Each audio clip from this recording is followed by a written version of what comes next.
Alright, what's up guys? So tonight's quick Facebook Live video is para sa kliyente natin na si Mina ng Alberta. So si Mina ay ka-follow sa page natin for a while na daw, sabi niya. And nag-decide siya na it's time na kumuha na sila ng sasakyan para sa kanila kasi kakarating lang daw ng asawa niya. So, and then they live in a part of Alberta where there's not really very active na public transit. So, sabi niya sa akin, kuya, ayaw ko maglakad kami ng pamilya ko sa snow, right? Sa lamig, alam mo naman dito sa Alberta. So, sabi niya sa akin na, I think it's time na kumuha na kami ng sasakyan. So, sabi ko, no problem, right? Let's get you pre-approved first. We have some issues regarding some past stuff before, when it comes to credit ni Mina, but we managed to overcome that. Everything is good now. So sabi ko sa kanya, ano sasakyan mo talaga yung gusto mo sana makuha? If you can get the vehicle na you want, right? Before we look at other options, sabi niya, kuya, gusto ko talaga yung design nung CX5. So sabi ko sa kanya, I'll see what I can do, right? I'll see what I can find for the CX5. And I remembered na I had this unit here. So it's a 2019 Mazda CX5 GT. In the top trim level, no? Well, not exactly top trim kasi there's one more trim level on top of the GT. There's, I believe, the Reserve. So ito yung bago yung top trim. So Mina, I hope you and your husband get a chance to watch this. I know you guys are busy with work, but this is the Mazda CX5 that I was telling you about. So a quick walk around ng sasakyan. So ito yung 5-seater na mas malaking SUV ng Mazda, no? As I mentioned in the past, it's very comparable to the CR-V when it comes to size-wise, kasi with Mazda, there's the CX3, which is yung maliit na SUV nila, and then there's the CX30, which is yung kanilang crossover, right? And then there's a CX5, and then there's a 7-seater na CX9. So yung CX5 would be their closest thing to the CR-V and the RAV4, right? And the Forester when it comes to Subaru. So ito yung itsura niya. So this is the 2019, this is the redesigned edition ng CX5. So if you look here sa likuran, compared to the other previous models, no, yan yung itsura niya. So it's got LED front headlights, Mina. So you can see they're very nice.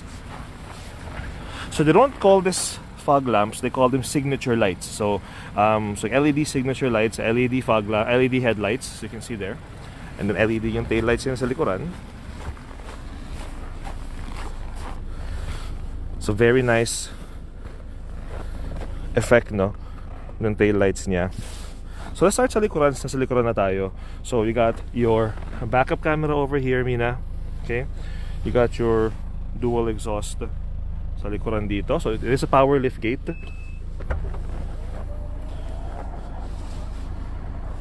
So ito yung space niya sa likuran. So I wasn't sure if meron ng mga kids si Mina tsaka yung asawa niya kasi, no. But ito yung space sa likuran. So you can see there. Yung kanyang spare tire is here. Now, one thing na this vehicle has, which actually the Mitsubishi Outlander for 2022 has na rin, is yung 40-20-40 split. So on most SUVs of this size, you get a 60-40 split, meaning itong side na to will go down together and then yung one side will stay up or one side can go down and vice versa. So for the 2022 Outlander and the 2019 CX5 GT, you actually get a 40-20-40. So 40 meaning 40, 20, 40. So this can go down by itself if you want. Hatakin mo lang yan. So you get that nice partition, no? If you want it to be apat na tao lang yung upo, you guys want your space and all that stuff, or you want access sa likuran.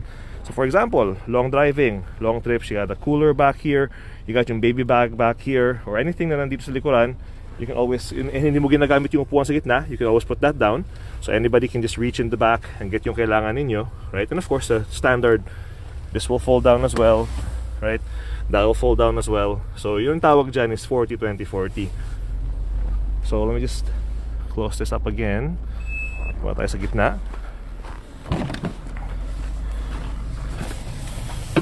So I did mention before in my previous video on this vehicle here, no, and yung mga nabenta ko in the past, like seating wise, right? If you're thinking legroom, hindi siya ganong kalakihan, right? If you notice, no, I'm gonna step back a little bit. You notice yung legroom on the CX5. So it's enough for adults naman, right? And it is technically a 5-seater, so may seatbelt yung nasa gitna. But just again, for quick comparison, I'm gonna use yung CR-V ko. If you compare yung legroom niya sa likuran. So ito yung sa akin. So you get a bit more legroom on the CR-V, right? Kumpara sa CX5. But yun nga, if you know you're not at the point na kailangan mo ng malaking legroom, or maybe maliit pa yung mga anak mo, or maybe wala pa kayong anak, right? Or maybe maliit kayong mga tao, right? Then this would actually work fine. I'm gonna go back here so I can show you guys. So legroom wise, yan siya. So again, yung tuhod natin nandyan, no? So I'm 5'10", so yung medyo sagad na tayo when it comes sa knee natin. So do consider that. Now, one cool thing with this vehicle though is yung middle console niya. So normally, for other vehicles, if you open this part here, ano lang to, tawag dito, pass ko lang to yan, ano lang siya, yung cup holders lang. So on the CX5 GT, yung middle console niya dito is actually, and then yung controls for the heated seats. So both the left tsaka right passenger sa likuran, meron silang heated seats control dito. So heated seats yan. So dito, tsaka yung kabila, ang wala lang heated seats yung sa gitna. So one thing din na meron dito, right, is yung USB port nyo for charging. So ayan siya, nasa gitna. So dito, I think there's about there's two ports there. Not sure kita ninyo. Yeah, there's two ports there for charging. So again, very nice, nifty design, no? Kasi for other SUVs kasi, the charging ports are usually here.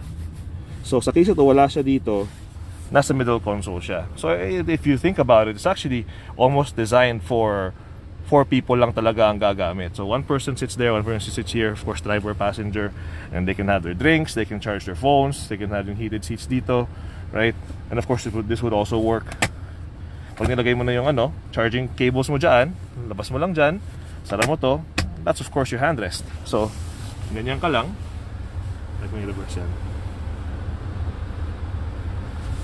It's a very adult-minded vehicle, sa opinion ko.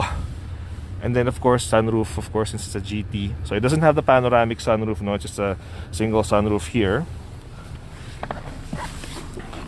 And of course you got the nice leather trim dito sa gilid. On the passenger side naman, so one thing is nice, the previous owner, Mina, iniwan nila yung kanilang all-season mats. So you got a nice set, may all-season mats na siya. So on the passenger side, ito naman yung itsura niya. Again, you get the perforated leather, so meaning yung may butas-butas sa gitna. Perforated leather ang tawag dyan. Okay. You got the power adjustable seats for the front passenger, which not a lot of SUVs have. And one thing I like about the Mazda vehicles, if you go on the higher trim level, no, just like yung Subaru, is yung sound system nila. So for Subaru, for example, it's the Harman Kardon, right? For Mazda, it's the Bose. So on the GT, you get a 10-speaker sound system na Bose. And Bose is one of those, really good quality audio companies, no? Parang sabi ko nga, Harman Kardon, Bose, right? So you get that nice sound system there sa sasakyan mo. Let's take a look there. So yun yung mga Mazda Bibles, kasi malaki ang ang manuals ng mga Mazda vehicles. So yan siya. So for the Mazda safety system, it's all mounted here sa windshield. So dito. And there's also some mounted here. So yung itsura niya. So going on the front passenger, so same thing, power adjustable seats. You got programmable seats for 2 different drivers. Of course, yung buong set ng mats nandyan. Ayan siya. So infotainment screen, not as big compared sa mga ibang SUVs, right? And one thing, since Mina and her family live in Alberta, right, it has all the features that you would want in a vehicle if you're driving it in Alberta.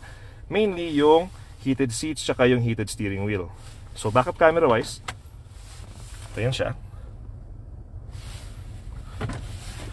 And since it is a GT trim, this is touchscreen. I'm gonna show you.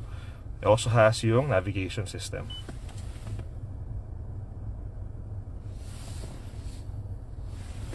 So ayan siya. So I did send yung Carfax report nito kay Mina na she saw na malinis yung sasakyan. Walang bangga, one previous owner, I believe, on this one here, the black color. Let's put this up so we can take a quick look sa engine bay. There's a SkyActiv engine right there. So it does say it's a 2.5 liter 4-cylinder engine. So very good on gas. And you know, if nakita niyo yung mga videos ko dati nang nag-deliver ako ng dalawang CX5 actually, isa sa Kelowna and isa sa Abbotsford before, right? They're really good on gas, guys, right? That's the one thing I like about the Mazda brand is yung pag bumuha ka ng Mazda na SkyActiv yung makina niya, it's really good on gas.